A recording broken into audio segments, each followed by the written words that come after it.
Алматы облысы, Алакөл ауданы, Обуховка деген ауыл бар. Енді дәл қазір қалай аталатын қазақшасын мен білмейді екенмін. Сол ауылда дүниеге келдім 1961 жылы 25 наурызда. Сол жерде бір жыл тұрғаннан кейін мен әкем мектепте мұғалім болып жұмыс жасаған. Сол Алакөл ауданындағы Қызылащы ауылына қоныс аударған екен. Міне қазір анам сол жерде тұрады, содан бері. Жалпы туған жерім Алакөл ғой сонда.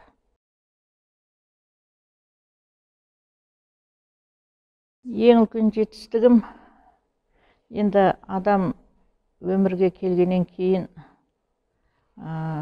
отбасылық бақыт, отбасылық өмір дейді ғой, отбасылық жетістік.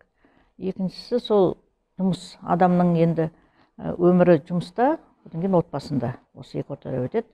Сондықтан да енді бірінші отбасыма келетін болсам, осы жасқа енді таза тақыр келген жоқпын деп айтуға болады. 3 ұлым бар, үлкен азамат, үшеуі де алды 40-қа кеп қалды. Ол мен жетістігім, солардан тараған немерелерім бар, Құдайдың берген. Бұл менің отбасылық жетістігім өмірдегі. Мен өзім осы, енді әйел адамның парызы, бұл өз Құранда жазылған, дүниеге ұрпақ әкелу деп. Сол Алланың қалауы, Алланың қалауын орындадым, ол менің ойлаймын, өмірдегі жетістігім деп. Екінші, енді жұмысқа қатысты айтатын болсам, енді мен өзім қазір оқытушы болып қызмет атқарамын, профессорлық қызмет атқарамын. Осы білім беру саласының барлық сатысын жүріп өттім деп айтуыма болады. Ең алғаш 1986 жылы Бөрлітөбе ауданында жұмыс оқу бітіргеннен кейін жолдамамен бардық та, сол ауылдың балабақшасында тәрбиеші болдым. Сонда менің осы білім беру саласындағы еңбек жолым балабақшадан басталды. Одан кейін балабақшадан кейін 6 летка дейді, сол кезде 6 жасар балаларды оқыту дейді. Сол жерде тәрбиеші болдым. Одан кейін интернатта тәрбиеші болып жұмыс жасадым. Одан кейін бастауыш сыныптың оқытушысы болдым, мұғалім болдым. Одан кейін жоғарғы сыныптағы орыс сыныптарындағы қазақ тілі пәнінің мұғалімі болдым. Одан кейін қазақ сыныптарындағы қазақ тілі және әдебиет пәнінің мұғалімі болдым мектепте. Одан кейін жоғарғы оқу орнына келдім 1993 жылы. Алғашында оқытушы болып қабылдандық. Оқытушы, одан аға оқытушы, одан доцент, одан профессорлық. Яғни бұл мен бір салада, мен бүкіл ғұмырымды осы бір салаға арнадым және жетістікке жеттім. Ең төменгісінен бастап, ең жоғарғы биігіне жеттім деп ойлаймын оқытушылық қызметтің білім беру бағдарламасында. Бұл менің екінші жетістігім. Менде сондай екі жетістігім бар. Өзім солай қабылдаймын, солай мөлшерлеймін, солай бағалаймын.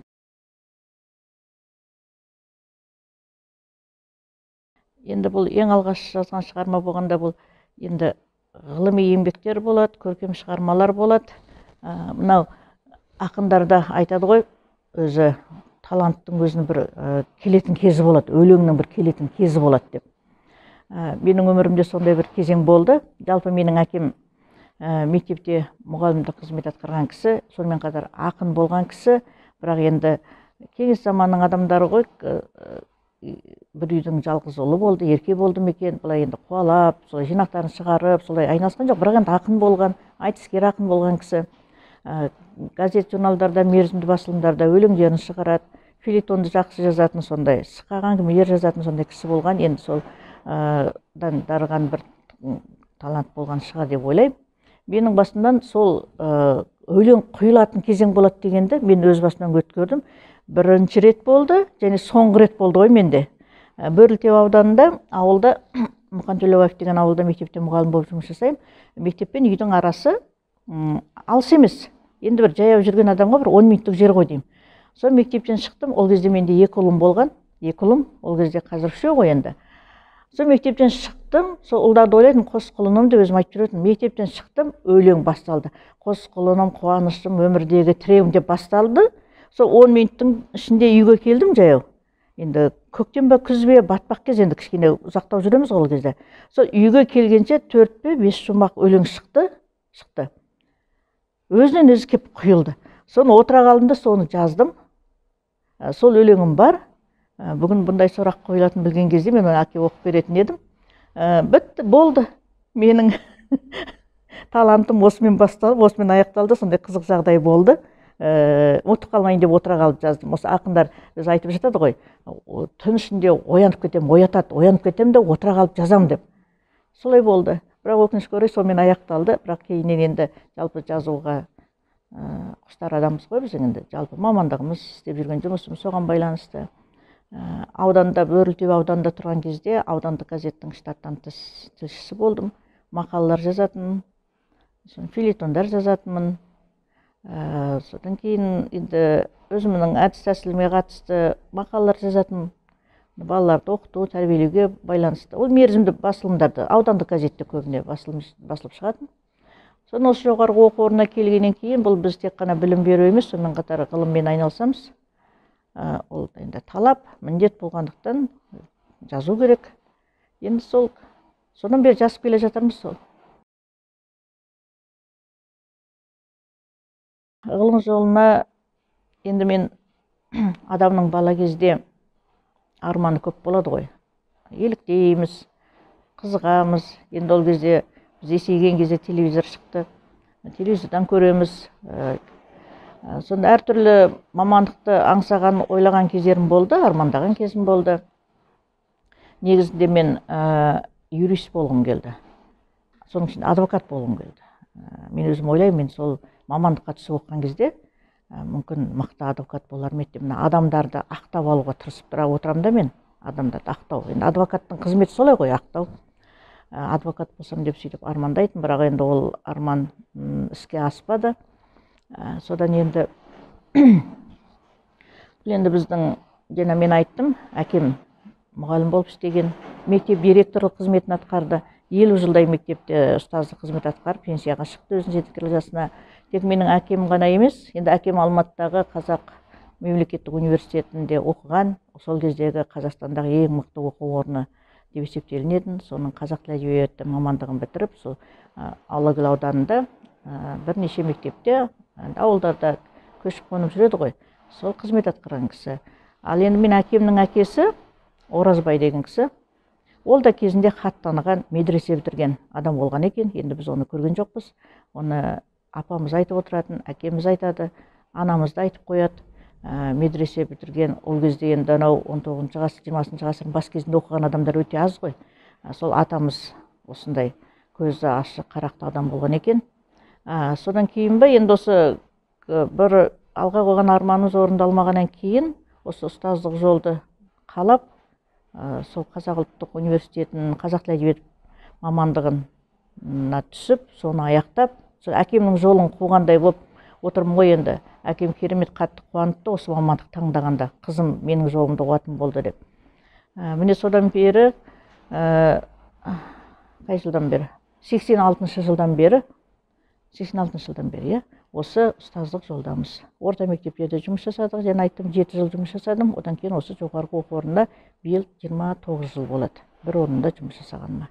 Осы енді, бұл енді шындығында да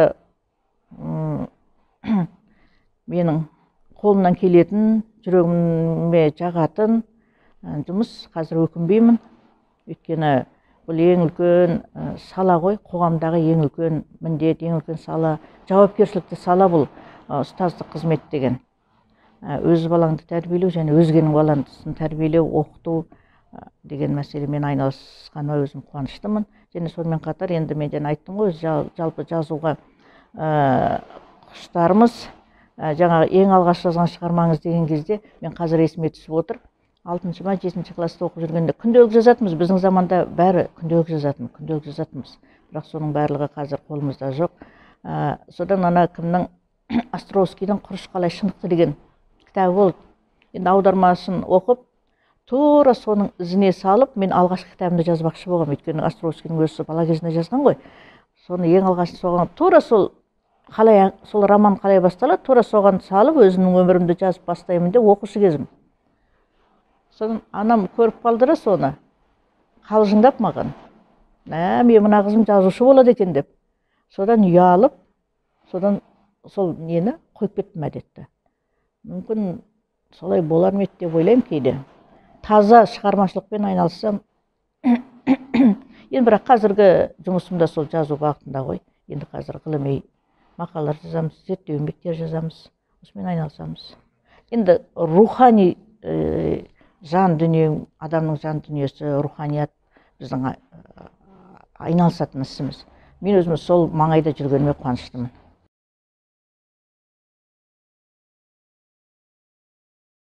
Дәл қазір біз мынау біліктілік курсынан өтіп жатырмыз.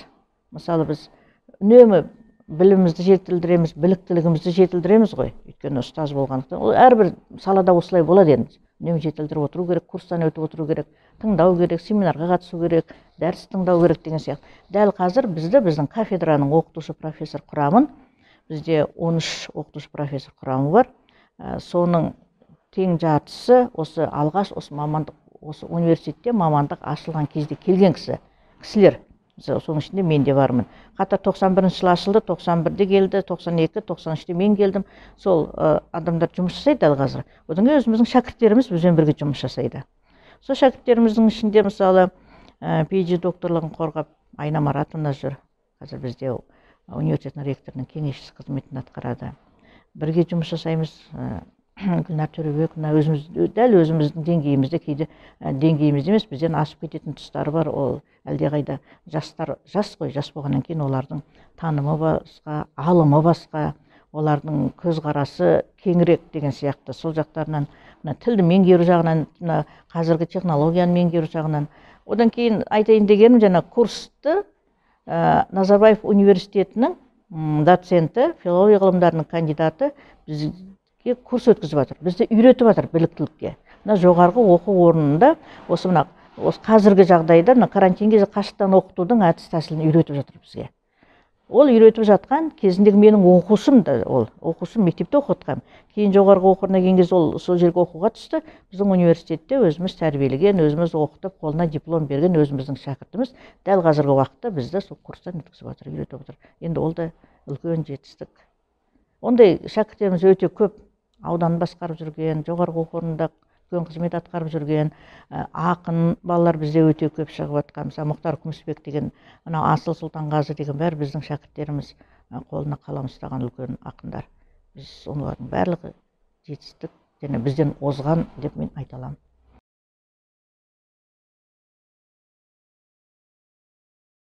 Адамның 40 жасын, 50 жасын есеп беру жас деп айтып жатады ғой.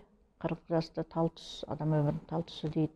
50 жас, ердің жасы, есеп беру жасы дейді. Ол ердің жасы деп енді әйел адамға да айтуға болады ғой, енді артқа қарайтын кезең. Енді менің жасым тіптен бұл өмірге келдім. Мен не ұттым, неден ұтылдым, қандай жақсылық жасадым деп есеп беретін, нағыз есеп беретін кезең бұл. Енді сондықтан да артымызға әрине қараймыз. Бізде жалпы осы сұхбат берген жағдайда болсын, қандай жағдайда болсын, енді қазір ақпараттық ағын мол ғой. Бұрынғы кезде адам өзінің отбасындағы жаңалықтарды, болып жатқан жақсы жағдайда, тіпті бір күйінішті жағдай болсын, бір көңілге жағымсыз оқиға болсын, мейлі отбасының ішінде қалатын, отбасының ішінде сол шешілетін. Қазір кезде барлық отбасылық мәселелердің бәрі деп айтуыма болады, жалпы халықтың талқысына салатын болды ғой, әлеуметтік желі деген. Сондықтан да сол кезде тыңдап отырсам, көбінің айтатыны қандай үлкен биік жетістікке жеткен қоғам қайраткерлері болсын, өнер адамдары болсын, немесе биік лауазымға келген адамдар болсын, барлығы осы қиыншылықты көп көрдім деп айтады да, көп көрдім қиыншылықты, өте көп көрдім деп. Сол кезде мен ойлаймын, осы адамдардың бәрі қиыншылық көреді, сонда қиыншылық көрмейтін адам болмай ма деп. Мен сол адамдардың солай айтқанына көп келісе бермеймін. Өйткені ол өмір болғаннан кейін болады қиыншылық. Енді ол өмір оңайлықпен келмейді ғой. Оңайлықпен өмір сүру мүмкін емес. Оның бәрін мен қиыншылық деп ойламаймын өз басым. Бір адамның басына әртүрлі тағдыр болады, жағдай болады. Сондай керемет өкінішім болды деп, өкінішім бар деп, сондай қатты налған кездерім жоқ. сонша қатты алмаймын. Енді ертең енді олай айту әлі ертерек шығар дегенменен осы Сақауова, Батима Сақауова апайымыздың осылай бір сұхбат бергенде ме, бір кездесу кезінде ме айтқан есімде, бір ол кезде ол кісі бір 70 жасқа келіп қалған кезі ғой деймін, әлде одан ертерек болды ма екен, мен нақты білмеймін. Сонда айтқан, біз жағалауда кемемізді тосып тұрған адамбыз ғой деп. Енді екі өмір бар ғой, сол о дүниеге дайындалып тұрған адамбыз ғой деген сияқты, енді өміріміздің біразын сүріп тастадық деген мағына ғой. Енді мен енді сондай әлі айтуға ерте шығар деп ойлаймын, дегенменен сол кезеңге жақындап қалдық қой. Сондықтан да сондай жағдай болған жағдайда, мысалы мен сондай бір осы ақ ұрып өкінетіндей, бір армандап кететіндей ондай күй кешпеймін деп ойлаймын. Енді Алла тағала, ол енді алдымызда қанша өмір бар, не көрсететінін білмейміз ғой енді. Бірақ енді үміт басым, жақсылықты тілейміз, үнемі жақсылықты көргіміз келеді. Осы сондай керемет бір жанында отатындай ерекше өкініш жоқ, бірақ енді жоспар құрамыз, армандаймыз, орындалмай қалған жағдай болады. Жоспары орындалмай қалады, кейде арманымыз орындалмай жатады. Онда енді ол сонша бір күйінетіндей жағдай емес. Мен айттым ғой, жұмысымда да мына адам үйінен шығып, жұмысқа қуанып барса, асығып жұмысын сағынып, жүрегі алып ұшып жұмысқа барса, одан кейін жұмыс жасап, кешкісін үйіне алып ұшып қуанып қайтса, сағынып үйін. Нағыз бақытты адам солай деп айтады ғой, бұл енді менің айтып отырған, мен ойлап тапқан сөз емес, бұл жалпы солай айтады. Мен қазір жұмысымды жақсы көремін, жұмысыма қуанып барам, үйге қайтам, үйге қуанып келетін адаммын. Сондықтан да керемет, сол ел айтқандай бір қиыншылық көрдім деп айта алмаймын. Енді ол бала кезде болды, таршылық болған кезі болды, енді халық бірдей өмір сүрді, жағдайлары, әлеуметтік жағдайлар бірдей болды, оның барлығын бір қиыншылық деп мен айта алмаймын. Ал енді сүйініш, менің өмірімде сүйінішті жағдай енді көп болды деп ойлаймын. Мектепте оқыдық, бастауыш сыныпта оқып жүрген кезде, енді мектепті мен жақсы оқыдым. Қазіргі тілмен айтқанда алтын белгіге бітірдім ғой. Бастауыш сынып оқыған кезде ашық сабақ өткізді. Сәулеш апай деген апайымыз болған, ашық сабақ өткізіп жатырда. Ленин туралы болды сабақ. Володя дейді ғой, бастауыш сыныпта Володя дейді. Октябряттар значок тағып алатынбыз. Соны жоғары сыныпқа келген кезде Ленин деп. Сонда сол Володя туралы бір сабақ болып жатыр, түсіндіріп жатыр, ана тілі сабағы деймін. Сонда ең соңында енді сабақты қорытындылау керек қой. Сонда бәріміз класста отырмыз, сыныпта. Бір апай сұрақ қойды. Енді осы Володяға ұқсайтын адам бар ма деп. Володя дегеніміз, Ленин дегеніміз біздің кеңес заманында біз үшін ол бізге мына қазіргі Құдаймен тең, Алла тағаламен тең адамдай. Біз соған сеніп, соның айтқанын орындап өскен ұрпақпыз ғой. Ленин, содан кейін коммунистік партияға біз сендік, солай болған. Ол деген енді, ол Ленин деген енді керемет адам, керемет адам. Енді біздің кезде атеизм басым болды, бізді атеистік тәрбие алдық. Құдай жоқ деген мағынада бізді тәрбиеледі ғой. Сонда Ленин болды біздің. Идеологымыз сол болды, идеология солай болды. Сонда жаңа апай сұрақ қойды, соған ұқсайтын адам бар ма деп. Сол кезде класста отырған оқушылар мен айтты да, Володяға ұқсайтын осы мен айтты. Бұл енді сүйінішті жағдай ғой, менің есімде керемет. Сондай, сол сияқты енді өзімнің ортамда, ол мектепте болсын, жұмыста болсын, ағайын туған достардың арасында енді ортада болдым, алда болдым деп айта аламын енді.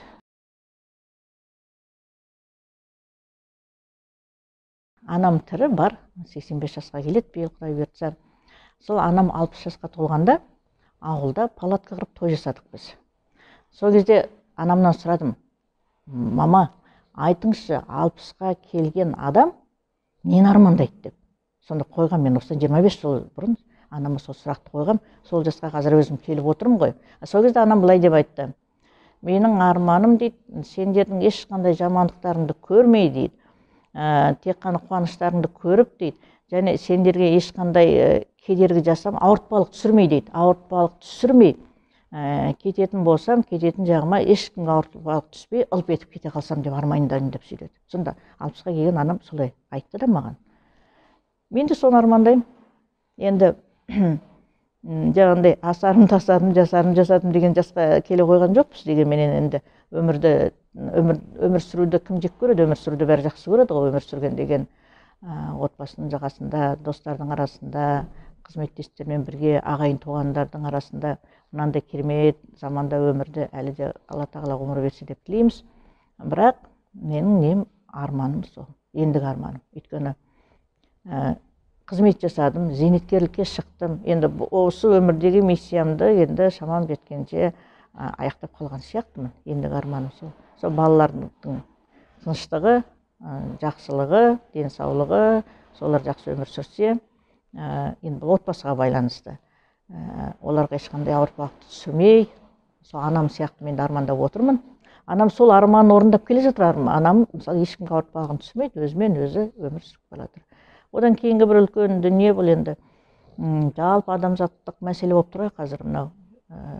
Қазіргі мына жағдайымыз тынышталып, бір ретке келіп, осыны көрдік, осынша жасқа дейін бұздай болмаған, осындай бір қиын, түсініксіз, сондай бір ауыр кезең болып тұр қазір.